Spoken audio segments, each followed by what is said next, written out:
Conversar con un experto, amigo nuestro, muy querido. Él es Ramiro Escobar, está con nosotros esta noche. ¿Cómo estás, Ramiro? Buenas noches, bienvenido. Hola, hola, ¿cómo están? Hola, Laura, hola, Javier. ¿Qué tal? Ramiro, ¿esto es un roche o no es un roche, lo que ha pasado con Vox?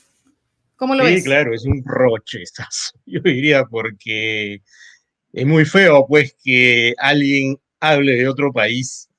En el mundo diplomático eso no se estila, sobre todo si alguien es autoridad, ¿no? Si es otra persona, digamos, a veces puede ser su oficio. Yo puedo comentar lo que pasa en otro país, pero si yo fuera alcalde de Lima, si yo fuera congresista o tuviera un cargo, no me podría referir en esos términos a lo que pasa en otro país y sobre todo a la actuación de las instituciones de otro país.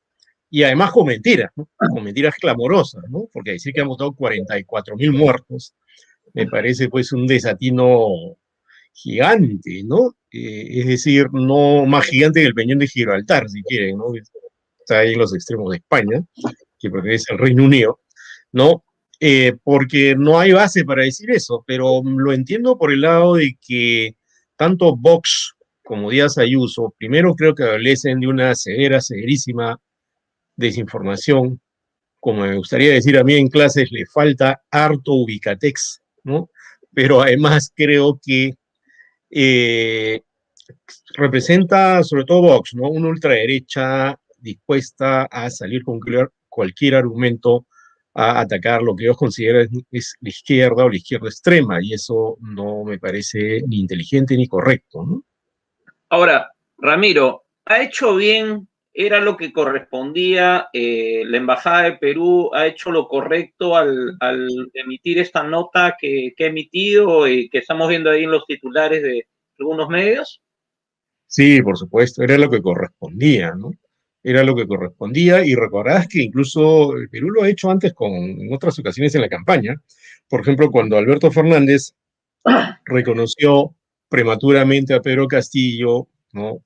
Eh, la Cancillería emitió un comunicado, ¿no? Y se suele hacer esto cuando una autoridad de otro país se refiere en malos términos a nuestro país. Y ojo que lo de Alberto Fernández no era referirse en malos términos, era simplemente eh, decir algo que no se ha completado, ¿no es cierto?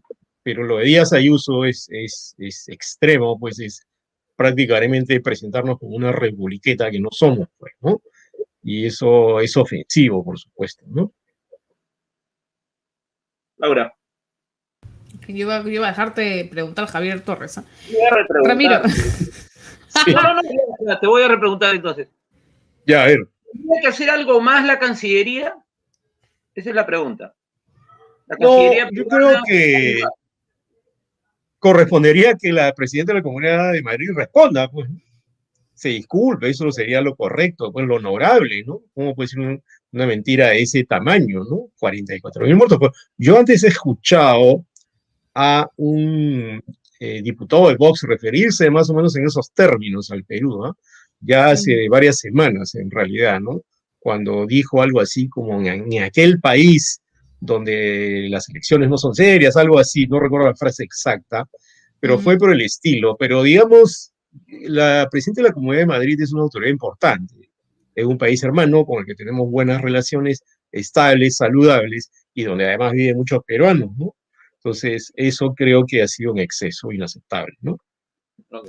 Y pero esto es, o sea, no solamente es Vox, sino a nivel latinoamericano, están Bolsonaro, están varios presidentes y expresidentes de ultraderecha, se han alineado con este discurso de Keiko Fujimori, ¿no? Y de sus aliados.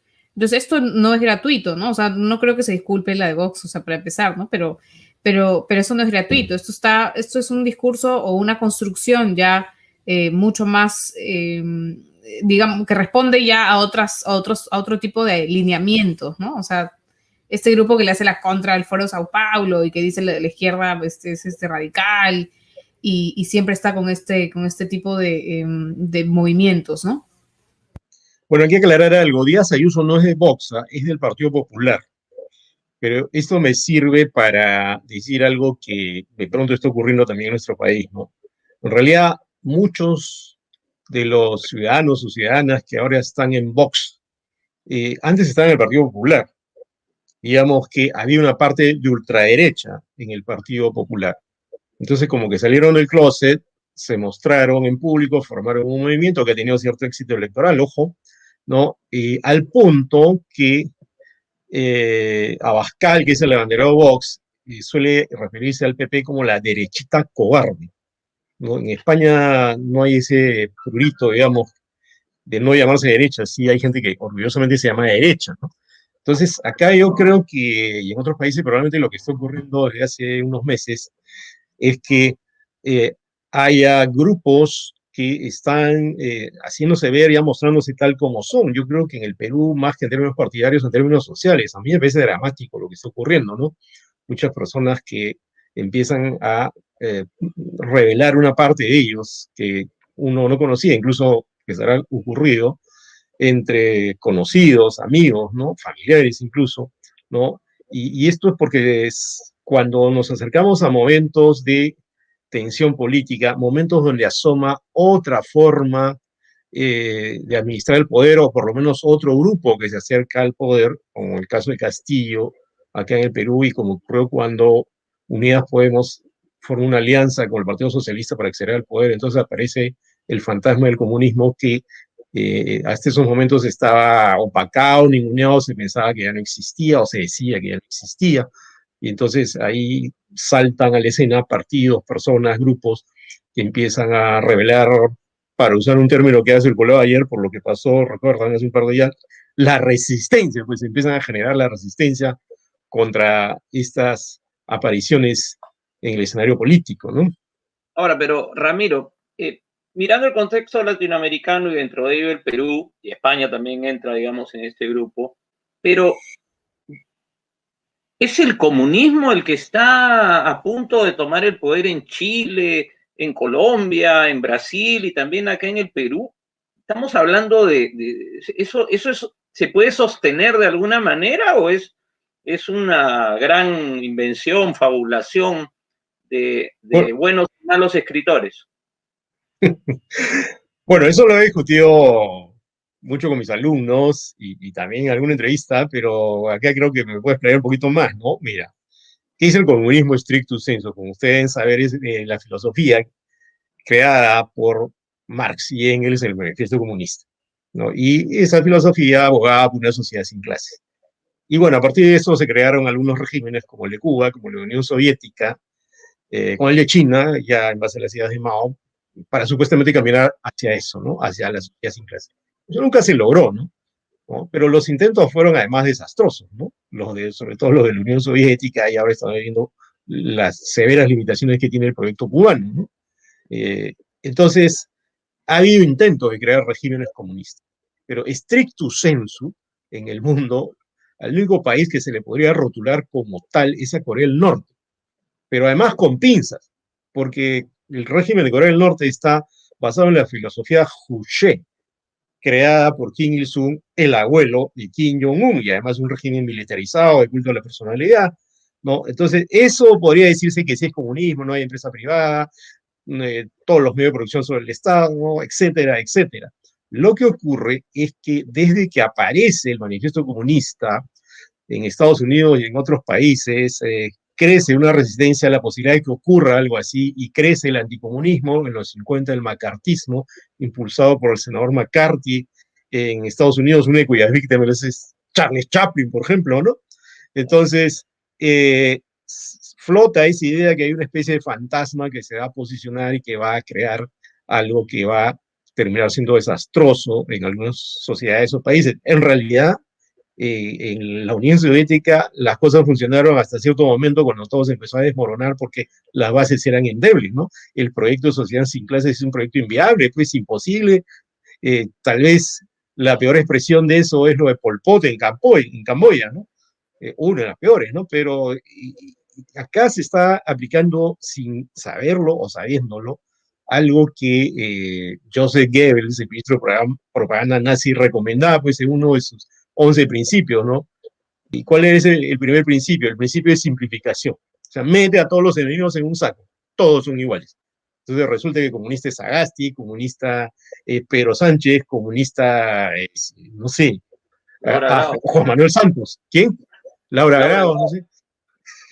Javier, ¿no? O sea, todo el que muestre ya me algún exhibiste. cierto ánimo de cambio social puede ser rotulado como comunista. Ahora alguien me dirá, bueno, pero el partido de Cuba se llama el Partido Comunista. Claro, pero en Cuba hay propiedad privada, hay cuentapropismo, incluso mediano, ¿no? O sea, no es que todo ahora es del Estado, pero ese fantasma continuó, incluso el régimen cubano sigue alzando la bandera del comunismo con una ilusión que ya no tiene mucho sentido, ¿no? Incluso desde ese lado está mal usado. Uh-huh. Incluso, o sea, no solamente o sea, el régimen cubano levanta esa bandera, sino que yo no termino de entender por qué la izquierda peruana o cierta izquierda ya aceptó, algunos ya aceptaron que, ok, Maduro es un dictador, no sé qué, pero cuando les preguntas de Cuba, me parece que ayer estuvo Anaí Durán, que nosotros acá la respetamos mucho, pero también se le hizo la pregunta, ¿no? Y no querían, o sea, o sea, como ella, hay muchos más que prefieren no decirle a Cuba directamente que es un régimen dictatorial. ¿Por qué cuesta tanto en la izquierda llamar dictadura a la dictadura comunista, a la dictadura en realidad de los Castro en Cuba, o lo que fue la dictadura?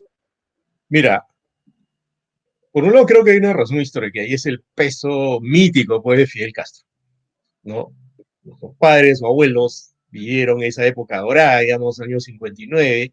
Yo recuerdo que alguien me contaba una vez en Estados Unidos que cuando llegaba Fidel Castro, y en una ocasión llegaron Fidel Castro y el Che Guevara a las Naciones Unidas y contaban que hasta los mozos querían tomarse fotos con ellos.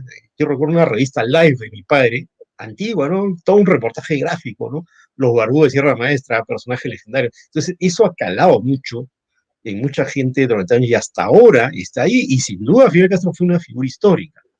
Pero, ¿qué cosa es una dictadura? Una dictadura es un gobierno donde el poder está concentrado en una persona o en un grupo. Y ahora, ojo, para, digamos, poner las cosas en su justa dimensión, ojo que dictadura hay en Arabia Saudí, hay en Marruecos, hay en Cuba, hay en Venezuela. Entonces, una cosa que sí se le podría criticar a mucha gente también, bueno, en Estados Unidos en concreto, ¿no? Es que Arabia Saudí es una dictadura, ¿no? Entonces, se hablan de unas dictaduras y no de otras, y parece que a alguien le tomaran el tejo, di que es una dictadura y esta sí. Entonces, obviamente cualquier gobierno que monopoliza el poder merece ese nombre. Bolívar fue un dictador entre nosotros. Entonces, obviamente ese nombre cabe al régimen cubano, cabe al general Velasco, cabe a Morales Bermúdez, y decirlo es simplemente constatar una realidad, ¿no? Una realidad y a partir de eso hacer un análisis más serio de lo que está ocurriendo, ¿no? Ahora, Ramiro, entrando a la situación cubana en este momento, ¿no? En Cuba hay una crisis en este momento, no hay ninguna duda, ¿no? Pero claro, la información llega de todo tipo, muy cargada por un lado, muy cargada por el otro. Hay un sector que dice, todo se debe al bloqueo.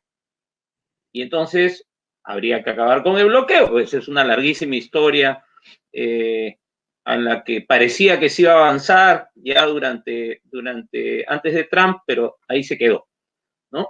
Y hay otra gente que dice, no, hay más problemas en Cuba. Leonardo Padura, el gran escritor cubano, ha publicado hoy un artículo justamente Acabo de diciendo, leerlo, sí. acá hay algo más, ¿no? O sea, él Claro, dice, sí, el bloqueo claro que nos afecta, pero acá hay más cosas, acá hay un tema de la esperanza que necesita el pueblo cubano. ¿Cuál es tu mirada de lo que está pasando en Cuba, tratando de ser, digamos, lo más objetivo en medio de este tema donde es bien difícil, creo yo, por las cosas que has dicho, que la gente pueda mirarlo con objetividad, digamos, ¿no? Con cierta distancia. Bueno, yo que soy profesor de periodismo, siempre digo a los alumnos que la objetividad no existe, pues. Creo que es Bryce Echenique el que dijo, el hombre es un sujeto, no puede ser objetivo, puede ser subjetivo un poco siempre, ¿no? Pero Claro. sí puede ser lo más veraz posible, ¿no? Para tomar a Mampur, una periodista de CNN, que al comienzo dice eso en su programa, no podía ser neutral, podía ser veraz. Entonces hay que ver lo que es veraz. Entonces, primero, una precisión también de orden terminológico, que la menciona Padura en su artículo, ¿eh? ¿Qué es bloqueo? Embargo. Ya. Bloqueo era lo que había en Berlín Occidental. Eso era bloqueo. O sea, cerrar militarmente las entradas al punto que Estados Unidos, recordarán ustedes ese episodio terrible, tenía que pasar con aviones echando comida a Berlín Occidental. Ya ese es un bloqueo en toda línea, ¿no? Y en las guerras se producen bloqueos militares a puertos, por ejemplo, para provocar el hambre en un país o en una ciudad. Lo que hay de parte de Estados Unidos es un embargo económico, pero que es severo, es arbitrario, es aplastante. En el lenguaje del régimen cubano, prefieren usar la palabra bloqueo porque es una palabra más dramática. Yo me acuerdo en La Habana haber visto los carteles, la palabra bloqueo, y la O está como con una soga que ahorca a la palabra, ¿no? Y sin duda es una cosa arbitraria, severa, injusta, escandalosa, tan es así que todos los años en la Asamblea General de la ONU Pierre, cuando se vota sobre el embargo de Estados Unidos, ¿no? O sea, Estados Unidos y pierde 193-2, creo que las Islas Marshall e Israel siempre votan en contra, ¿no? Pero todo el resto del planeta tiene claro que el embargo es injusto, ¿no? Es inmoral incluso. Lo que ocurre es que el embargo tampoco es total. Y eso es lo que mucha gente no sabe y lo que provoca ese tipo de pensamiento binario. Por ejemplo, mucha de la carne de pollo que se consume en Cuba viene de Estados Unidos, de granjeros medianos, ¿no? También llega medicina, no todas las medicinas están embargadas. O sea, alimentos en general y medicinas llegan porque el bloqueo no es un bloqueo, yo no estoy diciendo bloqueo, el embargo, ¿no? Aquí a veces podríamos decir que tiene características de bloqueo económico, hasta ahí podemos decir, pero decir bloqueo puede resultar engañoso. Pero, ¿qué es lo que ocurre? Llegan alimentos, medicinas y otros artículos de Estados Unidos y además Cuba tiene acceso a los mercados chino, europeo. Lo que pasa, y esto es algo que también hay que entender para tratar de calibrar esta situación, es que el mayor problema que tienen son las presiones financieras. Por ejemplo, Cuba quiere comprar algún medicamento, alguna empresa farmacéutica norteamericana, pero resulta que hay sanciones para las empresas que comercian con Cuba, o hay sanciones para empresas de otro país que tienen sus cuentas en Estados Unidos. Entonces, ¿qué es lo que ocurre? Tienen miedo de que les paguen. Ahora, pero Tienen hay miedo. disculpa que te interrumpa, hay Sí. una pregunta, Ramiro, porque efectivamente el embargo o bloqueo, como llaman los cubanos, que tiene décadas, ha ido evolucionando, han habido momentos de cambio, hay momentos de más tensión, pero ¿por qué se mantiene? O sea, ¿qué es el Esa tema es más una pregunta. simbólico? O sea, porque Cuba no va a exportar la revolución como en algún momento lo Absurdo, planteó ¿no? en los años 60 Che Guevara, digamos, ¿no? O sea, ¿por qué? ¿Por qué? Porque si es un castigo, digamos, ¿no? Ya con Obvio que es un castigo, claro. ¿no? Bueno, yo creo que después de que se cayó la Unión Soviética en 1991 pudieron haberlo levantado, pero creo que en ese momento Estados Unidos se sentía empoderado, creía que iba a ser la potencia unilateral y creía que era el momento finalmente de asfixiar a Cuba y lograr que cambie el régimen. Y así no lo sacaron, pero además la presión de los cubanos norteamericanos adentro de Estados Unidos y adentro del propio Congreso, acordemos de quién es Marco Rubio, por ejemplo, el senador Marco Rubio, es una presión muy fuerte, ¿no? Y hay muchos cubanos viviendo no solo en Miami, sino en otras partes. Entonces, es un absurdo mantenerlo. Circuló el rumor de que Obama, cuando restableció las relaciones con Estados Unidos, lo iba a levantar, pero nunca se atrevió, ¿no? Yo creo que lo sano sería levantarse y ahí caería el telón para ambos países, ¿no? Tanto para Estados Unidos como para Cuba, a ver si el proyecto cubano funciona. Sin embargo, entonces, ¿qué es lo que pasa? ¿Por qué, tomando la otra parte de tu pregunta? Bueno, si es así, ¿eso explica todo? No. No, porque los errores constantes de administración económica o administración general del gobierno cubano impiden que, a pesar de esa situación estrecha, se pueda manejar las cosas de otro modo. Y, por ejemplo, ¿cómo? ¿Qué es lo que hizo? Fidel Castro era más ortodoxo. Raúl soltó más la economía. El argumento de por qué no sueltan la economía como en Vietnam, por ejemplo, es que tienen cerca a Estados Unidos. Y entonces ahí tiene sentido la explicación de que si Estados Unidos no me embargara, no me bloqueara, yo haría eso. Pero si Estados Unidos no lo hace, no lo voy a hacer.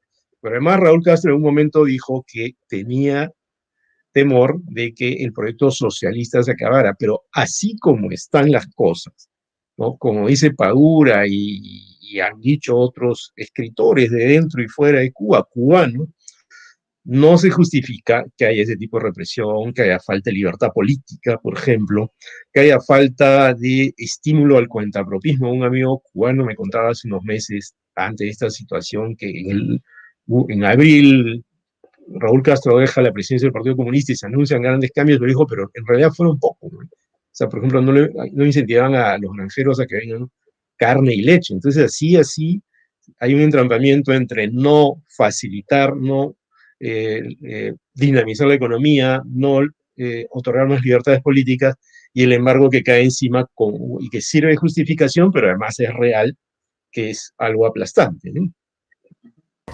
Ramiro, antes de continuar, o sea, antes de terminar en realidad, tú hablabas sí, tú hablabas del macartismo, hablabas de lo que decía Joseph Goebbels, y a mí me sorprende porque, claro, estamos en un momento, o sea, la derecha siempre va a estar unida, que van a haber redes internacionales de derecha, por supuesto, pero ahora estas redes son, no sé si tú las ves más peligrosas, más violentas que antes, esto se ha... ¿Hace cuánto no teníamos este tipo de organizaciones dispuestas o con unos discursos abiertamente discriminatorios, violentos? No es nuevo, pero no se veía hace mucho tiempo este tipo de redes, o sea, tan cerca, digamos, ¿no? O sea, Bolsonaro, por decirlo, en Colombia, los Uribe, nuevamente con Duque en el gobierno. Aquí Rafael López Aliaga, que es una derecha mucho más violenta, ¿no? Que el fujimorismo en sí mismo, o que el fujimorismo en estos últimos 20 años que ha tratado de no ser tan evidentemente fujimorista, ¿no? Entonces, no sé cómo ves este fenómeno, si estamos volviendo a repetir cosas, ¿cómo puede terminar esto? ¿Qué tan peligroso es para la región y para nuestro país? Mira, y yo hice mi tesis de maestría sobre el negacionismo climático, tomando como personajes como Trump, Bolsonaro, ¿no? Y en la investigación una cosa que descubrí que fue muy interesante es que hay un tipo de pensamiento conservador contemporáneo que, digamos, tiene como varios cajoncitos, ¿ya? Uno, rechazo a las políticas de género. Otro, rechazo a los movimientos LGTBI. Otro, rechazo a la migración. Y otro, negacionismo climático, o sea, no creo en el cambio climático. Curiosamente, personajes como Trump, Bolsonaro, Abascal en España y un montón de gente de ese corte tiene ese constructo en la cabeza. Entonces, intentemos ponernos en su lugar. Siente que el mundo se le está viniendo encima. Mucho LGTBI, muchas políticas de género, encima el cambio climático, que para algunos es un cuento, Trump incluido, encima la migración. Entonces, ese mundo que conocían se está desmoronando y entonces están saliendo con una tropa a defender lo que ellos creen que es lo correcto. Y eso tiene diversas manifestaciones acá o en otros países, ¿no? Yo encontré esa coincidencia en mi investigación, fue bien interesante porque yo a veces pensaba que algunas ultraderechas aceptaban unas ideas y otras no, pero casi todas coinciden en el negacionismo climático, casi todas. Yo he escuchado acá a gente decir eso, ¿no? Y entonces uno se pregunta, si uno se pone a pensar en el pellejo de ellos, sienten que ese mundo se les está acabando, ¿no? Y por eso han salido el closet, digamos. Son como reaccionarios, algo así. Claro, la diferencia entre un conservador y un reaccionario es que el conservador quiere mantener las cosas como están. Digamos, conservadora puede ser la abuelita que dice que no, hijitos, ¿cómo se van a casar dos hombres? ¿Entiendes? Reaccionario es el que reacciona, ya, sale a la calle, Claro. hace política, ¿no? Y ese es el salto que están dando muchos conservadores a comenzar a ser reaccionarios.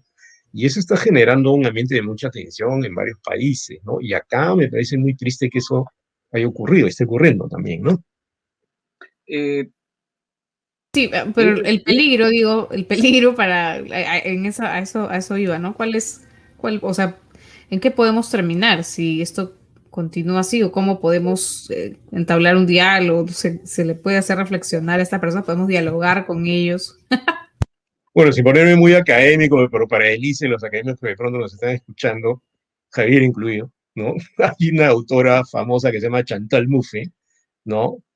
que tiene un ensayo interesante que se llama política agonística. ¿Qué es lo que dice ella? Ya, política antagonística es negar que existe el conflicto, ¿no? Entonces hay ciertos movimientos que dicen, no, no, todos somos hermanos y hay que reconciliarnos, etc. Y ella dice, no, no, un ratito, la vida humana es conflictiva, la política es conflictiva. Y entonces ella propone política agonística. ¿Qué es política agonística? Procesar los conflictos por la vía institucional. Es decir, no vamos a estar de acuerdo en todo, pero lo que nos separa lo procesamos por la vía institucional. Y no entramos en una especie de guerra digital y luego ya guerra callejera, ¿no? Porque no podemos ponernos de acuerdo y sugiere a que hay que asumir que en momentos se está en mayoría y en momentos en minoría, ¿no? Y volviendo a lo de Cuba, de pronto ahora el gobierno cubano está en minoría y tiene que aceptar eso, y la izquierda, o parte de la izquierda que no lo acepta, tendría que aceptarlo, ¿no? Ahora, Ramiro, ya que has planteado esto, porque mi pregunta iba dirigida a Chile, pero justamente Chile ha encontrado un canal institucional con la Asamblea Constituyente. Exactamente, Chile ha hecho política agonística de alguna manera, ¿no? Claro. Pero bueno, ahí no quería que se acabe sin preguntarte un poco tu opinión sobre qué va a pasar en las primarias. Ya apareció el perrito de Laura, quiere decir que ya se tenía que terminar. Él siempre aparece a las 6:30. ¿Qué se viene con estas elecciones primarias en Chile? ¿Cómo es el escenario? ¿Vamos a tener un gobierno de izquierda en Chile pronto? Bueno, justo estuve hablando hace 2 días con una amiga chilena y me contó cosas muy interesantes, ¿no? En realidad, la convención constituyente y todo lo que pasó, una protesta contra el sistema político en general, incluido partido de izquierda, ojo. Por la mayoría de la convención constituyente es independiente, es de una izquierda, digamos, más social que política, ¿no? Y lo que hay este domingo son unas primarias oficiales, organizadas por el Estado, para que los partidos o coaliciones de partidos escojan a su candidato. Entonces hay un frente de izquierda, solamente formado por el Frente Amplio y el Partido Comunista, que van a presentar a Jadue, ¿no? Para que sea el elegido. Pero luego otro frente de izquierda, antes de la elección, podrían hacer sus propias primarias no oficiales y podrían sacar otro candidato. Ahora, yo lo que creo que Chile no va a ser tan suicida de, por ejemplo, producir una constitución, ¿no? O un nuevo gobernante que desande lo han dado en términos macroeconómicos, por lo menos, que ha funcionado. Lo que no ha funcionado es la equidad. Entonces, creo que este es un caso interesante en el cual existe el desafío de hacer una política en efecto agonística, una política inteligente que, digamos, difícilmente logra el consenso, pero lo logra. Ahora, en Chile están tan preocupados como acá, ojo. Dicen que no hay diálogo, etcétera. Hay que leer lo que dice Tomás Moschati o escucharlo en red cooperativa. Pero, de todas maneras, si haces una comparación un poco más serena, te vas a dar cuenta que por lo menos en Chile hay estructuras partidarias que sobreviven, ¿ya? El Partido por la Democracia, el Partido Socialista, el Partido Comunista, la derecha tiene 2 partidos. Entonces, esas estructuras aguantan, hacen que el conflicto sea menos vitriólico. Si no las tienes, entonces todo se puede disolver en una especie de guerra de guerrilla política o digital que puede terminar afectándonos a todos, y eso es lo que creo que habría que evitar acá, tener estructuras partidarias más sólidas que aguanten ese momento de transición a otra cosa que en algún momento va a venir, ¿no?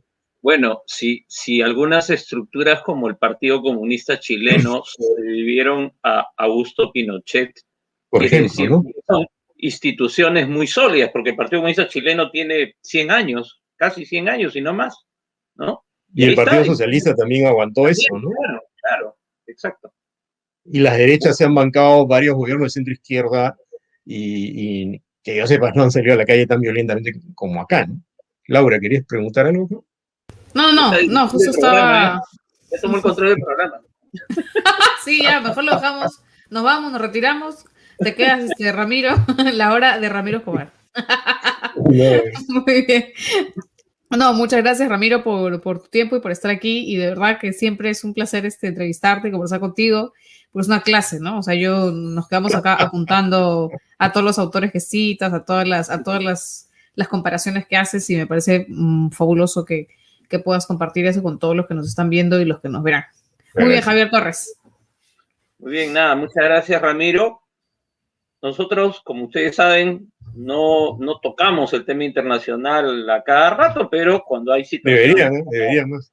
Como la que se ha vivido en Cuba, o también cuando hubo no hemos hablado de Colombia, pero tuvimos una conversación incluso con Alirio Uribe, entonces siempre que haya que salir, vamos a salir a hablar sobre el tema porque creemos que hay que llegar también hay que entender un poco el Perú en ese contexto más global, ¿no? Porque a veces somos bien... Bien aldeanos, ¿ah? Bien aldeanos. Oye, si me permiten una casi bendición Urbi et Orbi, a mí realmente me parece que donde la gente sufre, tanto en Cuba como acá, ¿no? O en cualquier otro país, siempre lo correcto, lo decente, diría yo, es ponerse del lado del que sufre, ¿no? Y eso creo que algunos políticos tendrían que entenderlo, ¿no? Porque esto está provocando sufrimiento en Cuba, acá, en un montón de sitios, y no puede ser que los ninguneados de la historia siempre tengan que ver la pelea sin que vean que mejora su situación. Así es, así es. Muy bien, Ramiro, muchísimas gracias nuevamente. Con nosotros será hasta el lunes, ¿no, Javier Torres? Chao, Ramiro, gracias. Con esta bendición que nos ha dado Ramiro, nos vamos. Así es, nos vamos.